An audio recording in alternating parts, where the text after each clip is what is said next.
Hi guys! It's me, Rosel Fishing, and welcome back to my channel. For today's video, nandito po tayo ngayon sa gilid ng dagat para sumubok na mangilaw sa gilid. So come on guys, samahan nyo kami. Let's go!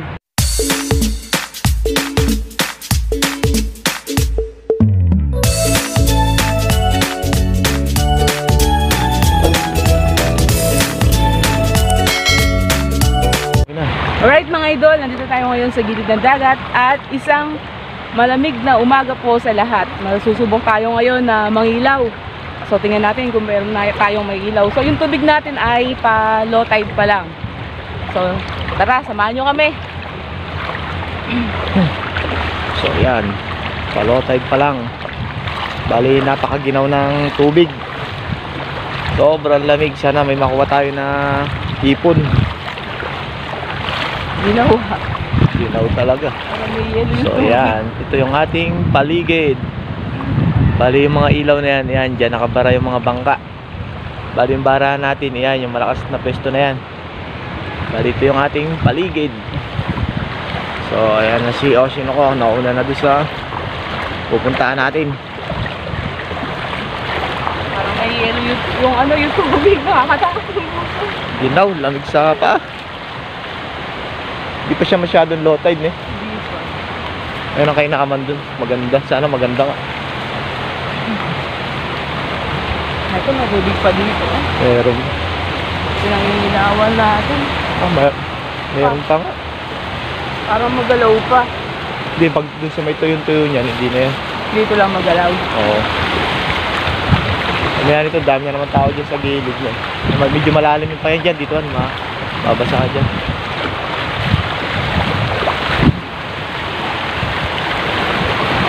Doon sa pinakadulo, yung basa na. Ay, ano na, parang tuyo na. Oo. Pinakadulo na. Ayan, simulan na natin. Tignan natin kung may makikita tayo. So, yan. Meron tayong nakitang kulay puti. Yan na, tumatakbo yung kulay puti. Bantay. Si Bantay. Tignan natin kung makakakuha tayo. Magalaw yung tubig. Galaw. May hangin kasi. Wala pa tayong nakukuha. Ayaw magpakita ng sugpo sa atin. So ayan, panay ang ilaw ni Oshinoko. Kala ngayon Miss Gisay, wala pa tayong nakikita. Sana magpakita na sila. Katakot din yata sana sa ginaw. Kabaon sila sa buhangin.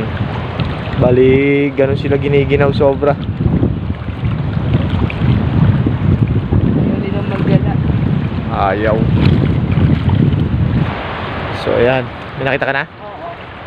Ano daw natin? Eto, tatanggalan ko ng flashlight Kita, eto. Oh, sige. Sige, takmay mo. Papa-low tide pa pala ng gusto.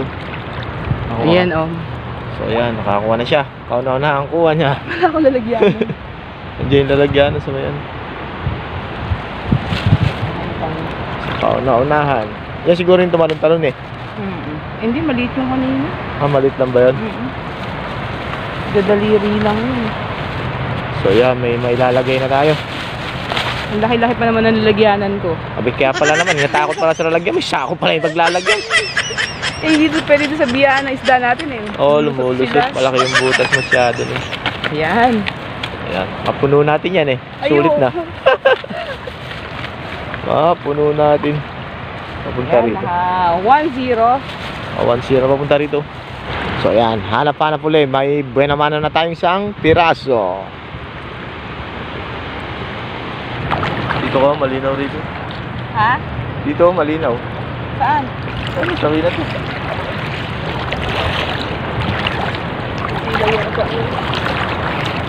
Bali yan, nakakuha tayo. Bali sa ibang lugar, kinakain tong ano na yan. Di ko lang alam kung anong tawag dito. Ayan. Bali nakabound sa ano yan, sa pinakabuhangin. So ayan. Hinuhukay nila yan at kinakain sa ibang lugar.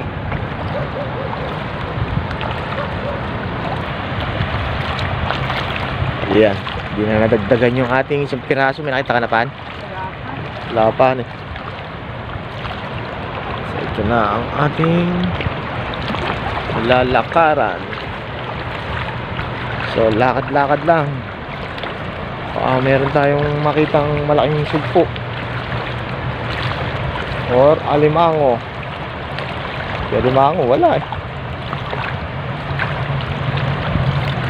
Ginaw sila. Sobrang lamig kasi ng tubig. Pati sila naapektuhan ng ng ginaw. Sila na alimango maliit. So yan, alimangong maliit. Ayan. Maliit pa siya. Ayan. Ayan. Oh, gumalaw. May kinain pa siya. So ayan. Maliit pa siya, hindi muna natin yan kukunin. Papalakihin muna natin yan. Tago na yan. Ayan. So hanap-hanap tayo rito sa batuhan. Bali kung ano yung makikita natin.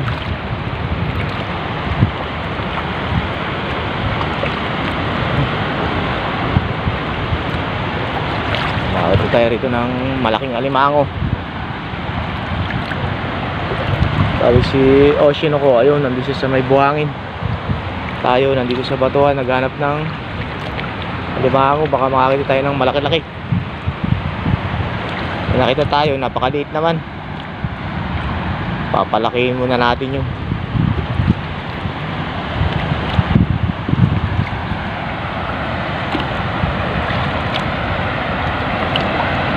ayun, may nakita ulit tayo, kaya lang hindi pa rin masyadong kalakihan.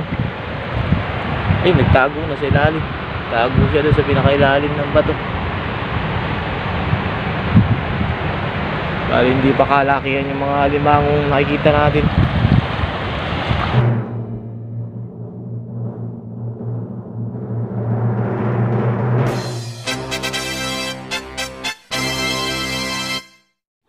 It's shoutout time. Shoutout to Idol Master Ramil the Kingfisher. Yan, yes Idol. Maraming salamat sa iyong pagbisita sa aming munting channel at sa iyong pagsuporta. Ingat ka po palagi, and I'm sure katulad ka din namin na mga fishing fanatics na talagang hilig natin yung pangingisda. Yan lang, at God bless po, lalo na sa iyong buong pamilya. At syempre, mega love shoutout po sa aming beloved subscribers na mula simula hanggang ngayon ay patuloy na sumusubaybay at tumatangkilik sa aming munting channel. Yan mga idol, ingat po tayo palagi, and God bless po. Medyo malamig po yung panahon natin ngayon, kaya ingatan po natin yung ating sarili. Lalo na po sa aming mga kasamang mangingisda. Yan, ingat, and God bless us all.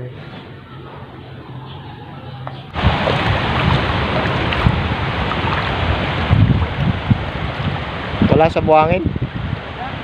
Wala. So ayan, nasa batuhan na rin siya. Naghanap siya ng alimango. Baka may makakita tayong malaki. So yun, may nakita na tayo, kaya lang maliit pa rin. Ayan. Bali, maliit na alimango pa rin. Saan na natin kukunin yan pag malaki na?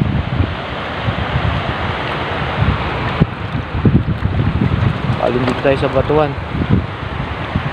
Yan natin na kung makakakuha tayo ng napakalaking alimango. Kaso ay wala. Patutuyo pa ng gusto eh. Oo. Mamaya pa yan. Uy, taing bato. Tatalim ng yan, ng talaba. Ayan o. Napakatatalim ng talaba, kaya kunting pagkakamali mo dito ay sibak yung paa mo rito. So yun, may nakita na naman tayong alimango, kaya lang di pa rin kalaki yan. So ayan. Ayan o. Hinginain na naman siya.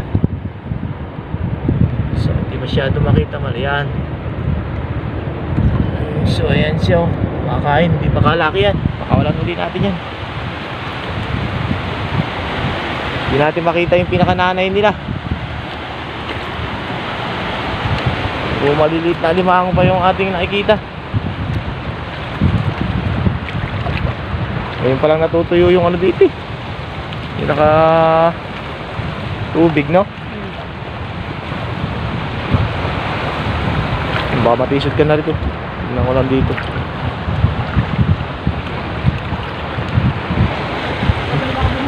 O sige, sige.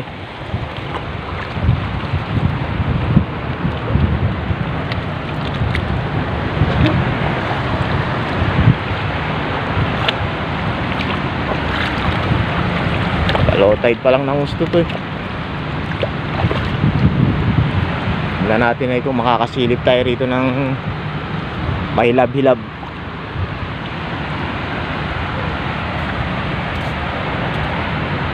So mailap, walang nagpapakita. Walang nagpapakita ng alimango. Balik tayo dun sa buhangin. Tingnan natin kung may hipon na. So ayan, balik tayo sa buhangin. Ang siyosyon ako nasa buhangin.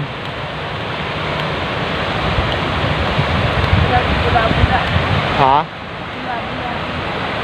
Alam, di mahirapan niya pag bula-bula. Kailangan sa banayad na tubig lang.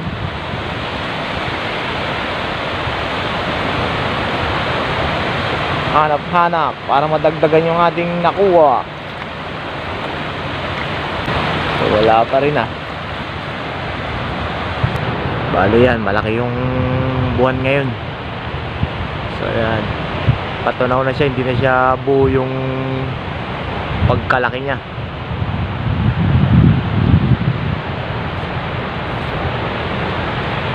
Yan, kunti na lang ay sisilip na yan si Haring Araw. Lakad-lakad pa rin tayo para may makita.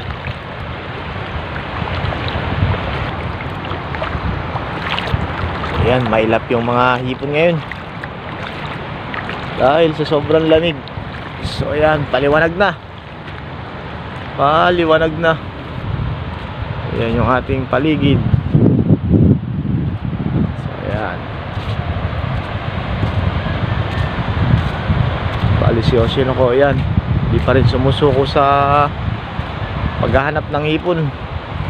Bali yan yung langit natin. Sumisilip na yung liwanag. Makakita ka pa ba? Wala na. Wala na? Eh maliwanag na oh. Paliwanag na din. So yan, paliwanag na. So ayan, sumuko na siya. Wala talaga tayo na pala ngayon.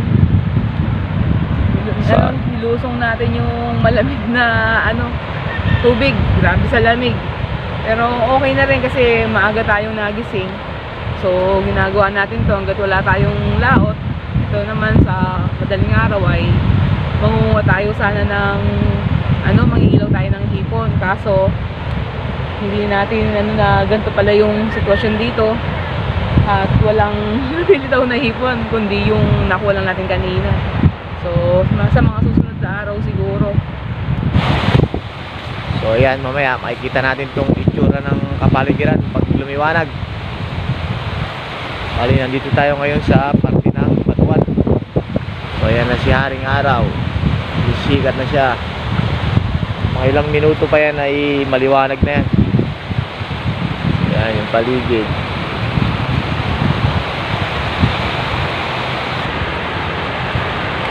So ayan, lumiliwanag na. At si Haring Buwan ay yan, bukas pa rin. Hindi pa siya lumulubog. Ito naman si Haring Araw, ang papalit sa kanya. So ayan, sumisikat na si Haring Araw. Bali sa parte na yan ay medyo madilim pa. So ayan, si Oshino ko tumitesting pa rin. Ayaw pa rin sumuko. Bali yan, liwanag na. So wala na talaga tayo nakuha. So uwi na tayo nito, bawi na lang tayo next time. So yan yung ating paligid.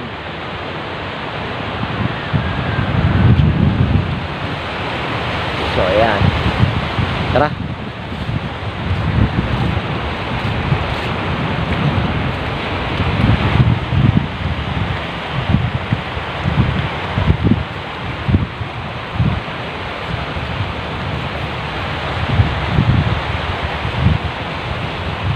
Alright, inyo pong nasaksiyan ang ginawa naming pagbaba ng madaling araw sa gilid ng dagat. Ayan mga idol, talagang sipag at syaga talaga yung kailangan natin para sa mga ginagawa natin na ito. Kasi tatamarin ka po talaga na bumangon ng maaga. Dahil sa panahon po natin ngayon ay talagang sobrang lamig po, lalo na sa madaling araw. Ganun pa man, minabuti natin talagang bumangon na maaga kasi nga gusto nating makalibre ng pang-ulam. Nabigo man tayo sa ating pangingilaw. So, pasensya muna mga idol at wala tayong masyadong mga fishing video na nai-upload. Gawa ng hindi po talaga tayo makasingit sa lakas ni hamihan. So, hopefully, sa mga susunod na araw, or linggo pa siguro, kasi magpe-February pa lang, makalaot na tayo.